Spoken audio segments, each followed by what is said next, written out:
This channel does not promote any violent, harmful, or illegal activities. All content provided by this channel is meant for an educational purpose only.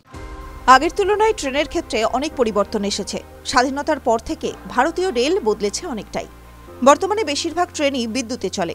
ট্রেনের গতিও আগের থেকে অনেক বেড়ে গিয়েছে। আরও বাড়ানো যায় কিভাবে সে চেষ্টাও চলছে। আপনারা যারা প্রতিদিন কোনো না কোনো কারণে ট্রেনে যাত্রা করেন তারা ভেবে দেখেছেন কেন ট্রেনে সরবরাহ করা বিদ্যুৎ কখনো বন্ধ হয় না?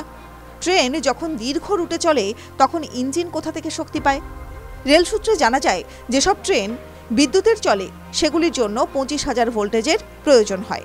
এই কারণে ইঞ্জিনের উপরে থাকা একটি প্যান্টোগ্রাফের মাধ্যমে ইঞ্জিনে পৌঁছায়।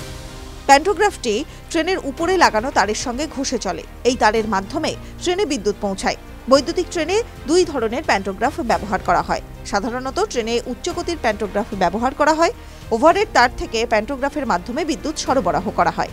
এতে 25,000 ভোল্ট বিদ্যুৎ পৌঁছায় বৈদ্যুতিক ইঞ্জিনের মূল ট্রান্সফরমারে, আর সেটাই ইঞ্জিন সচল করতে সাহায্য করে।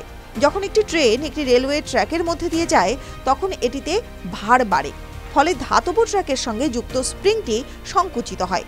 এই কারণে র্যাক অ্যান্ড পিনিয়ন মেকানিজম এবং চেইন ড্রাইভে একটি গতি তৈরি হয়। এই গতি যখন ফ্লাইহুইল, রেকটিফায়ার এবং ডিসি মোটরের মধ্যে দিয়ে যায় তখন বিদ্যুৎ উৎপন্ন হয়। রেল সরাসরি পাওয়ার গ্রিড থেকে বিদ্যুৎ পায়। বিদ্যুৎ কেন্দ্র থেকে গ্রিড সরবরাহ করা হয়, সেখান থেকে সাবস্টেশনে পাঠানো হয়। সাবস্টেশন থেকে সরাসরি 132 কেভি সরবরাহ হয় রেলে। ওএইচিতে যায় 25 কেভি। রেল স্টেশনের পাশেই বিদ্যুতের সাবস্টেশনগুলি দেখা যায়। সরাসরি বিদ্যুৎ সরবরাহের কারণে এখানে কোনো সমস্যা হয় না। TV9 Bangla digital.